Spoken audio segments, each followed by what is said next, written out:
संध्याकाळी 5 वाजता संदीप त्याच्या गाडीने घरी निघाला होता. त्याला पुढे एका झाडाखाली एक 12-13 वर्षाची एक मुलगी कलिंगड विकत असताना दिसली. कलिंगड पाहून संदीपने गाडी थांबवली आणि त्या मुलीला विचारले की बाळा, एक कलिंगड किती रुपयाला दिले तो? ती मुलगी संदीपला म्हणाली की अंकल, मी एक कलिंगड 50 रुपयाला विकले आहे. संदीपच्या गाडीमध्ये पाठीमागच्या सीटवर बसलेली त्याची बायको सानवी संदीपला म्हणाली, अहो, किती छोटं कलिंगड आहे हे, आणि आपल्याला त्याला 50 रुपये द्यावे लागणार आहेत. अहो, ते जाऊ द्या, सोडा. खूप कलिंगड महाग आहे आणि आपले घरी छोटी मुलगी वाट पाहत आहे. संदीप सानवीला म्हणाला की अगं, तू हे काय बोलत आहेस? कलिंगड छोटे कुठे आहे? अगं, हे कलिंगड किती मोठे आहेत. मला तर वाटत आहे की हे कलिंगड काही 5 किलोपेक्षा कमी नसणार आहे. त्यामुळेच तर तिने याची किंमत 50 रुपये आपल्याला सांगितली आहे. अगं, बाजारात तर याच कलिंगडाची किंमत 100-150 रुपये आहे.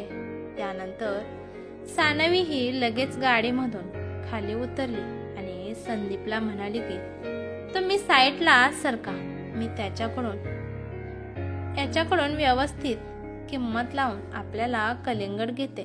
तर सानवी त्या मुलीला म्हणाली की तू हे कलिंगड आम्हाला 30 रुपयाला देत असशील तर दे, नाहीतर आम्ही येथून जाणार आहोत. तेवढ्यात ती मुलगी खूप नम्रपणे म्हणाली की आंटी, आम्हाला आज हे कलिंगड 40 रुपयाला भेटत आहे. म्हणजे आम्ही खरेदी करून आणत आहोत. आता तुम्ही एक काम करा, हे कलिंगड 45 रुपयाला घेऊन टाका. आता याच्यापेक्षा मी कमी किंमत तुम्हाला लावून देऊ शकणार नाही.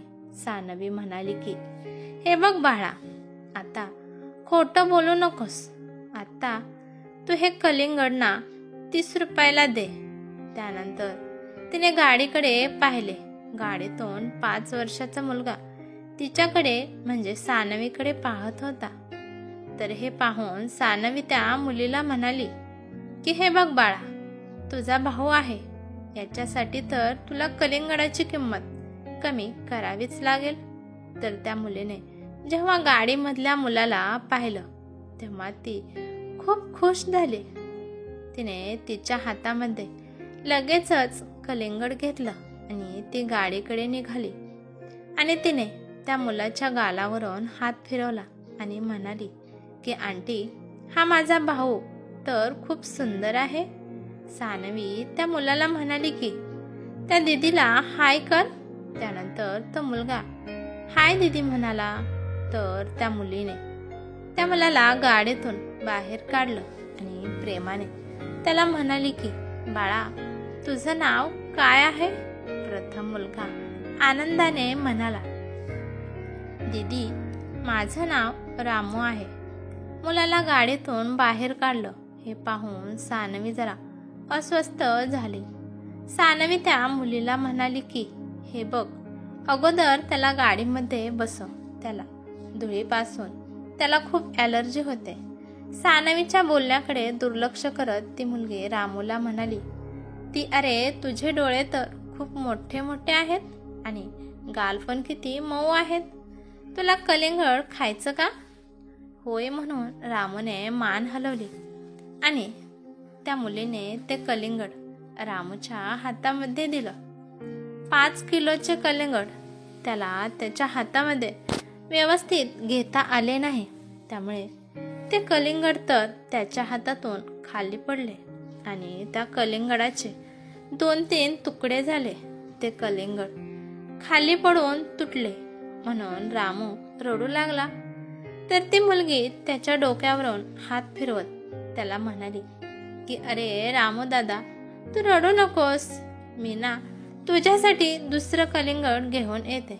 त्यानंतर ती मुलगी पळतच गेली आणि दुसरं कलिंगड घेऊन आले. जोपर्यंत ती मुलगी कलिंगड आणायला गेली तोपर्यंत सानवीने त्या मुलाला आतमध्ये घेऊन खिडकी बंद केली होती. परंतु पुढच्या तिच्या खिडकीमधून पाहत ती मुलगी रामूला म्हणाली, हे दर बाळा, हे कलिंगड खूप गोड आहे. हे तर तुझ्यासाठीच आहे. तर इकडे संदीप हा शांतपणे त्या मुलीच्या वागण्याकडे पाहत होता.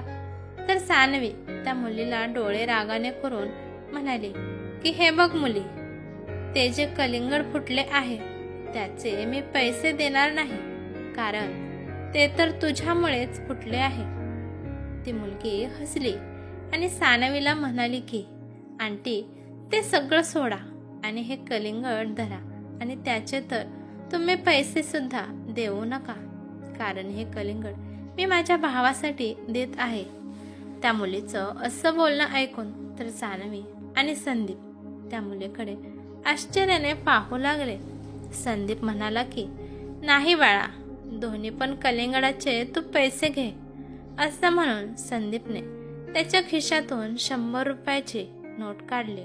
तर त्या मुलीने हाताच्या इशाऱ्याने पैसे घेण्यासाठी नकार दिला आणि ती तिच्या कलिंगडाच्या स्टॉल जवळ जाऊन उभा राहिली.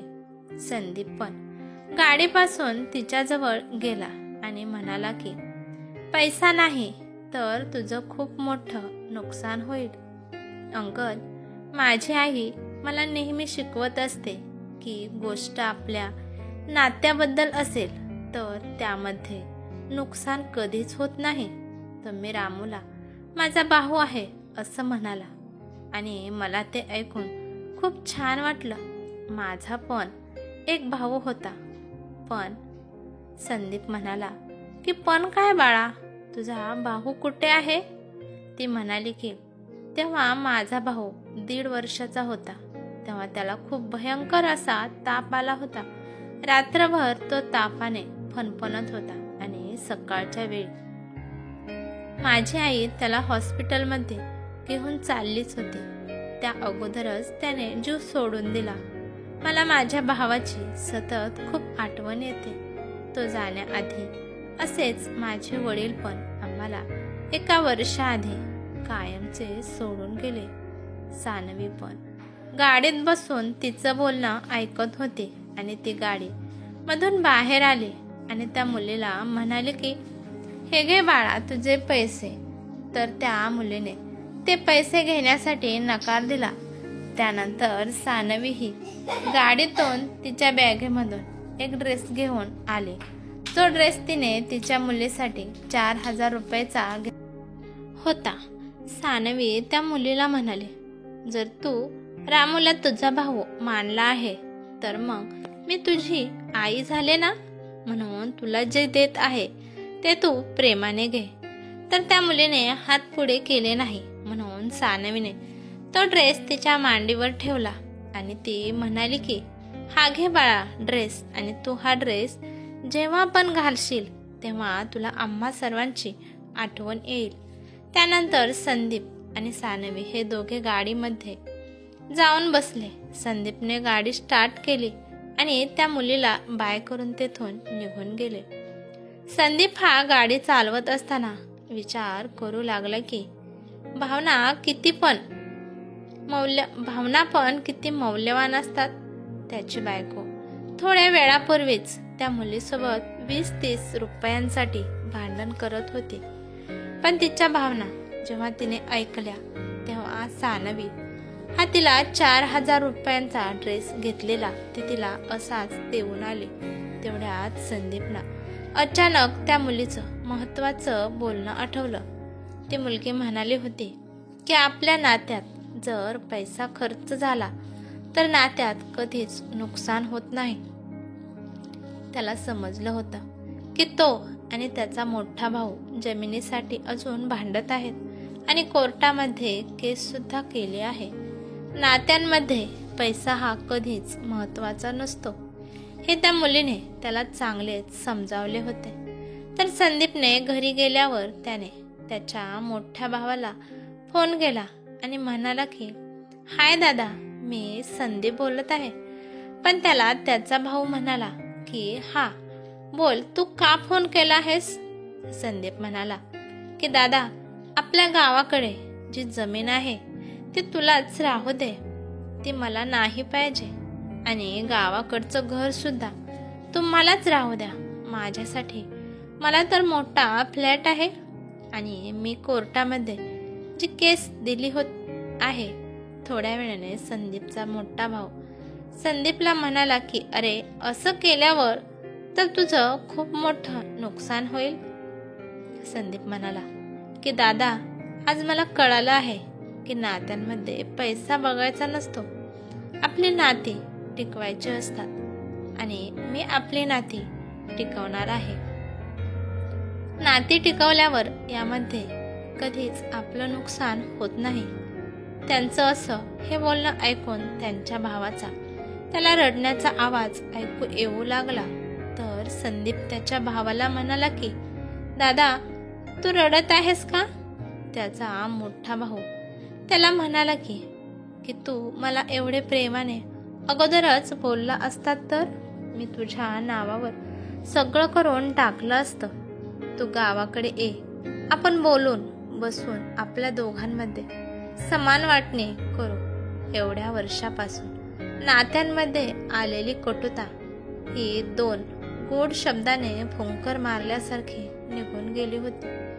काल जे भाऊ 1 इंच जमिनीसाठी भांडत होते ते आत्ता आनंदाने सगळी जमीन एकमेकांना देण्यासाठी ते तयार झाले होते. ही कथा कशी वाटली ते मला कमेंट करून नक्की सांगा. कथा आवडली तर लाईक शेअर नक्की करा आणि चॅनलवरती नवीन असाल तर चॅनलला सबस्क्राईब करायला विसरू नका. धन्यवाद.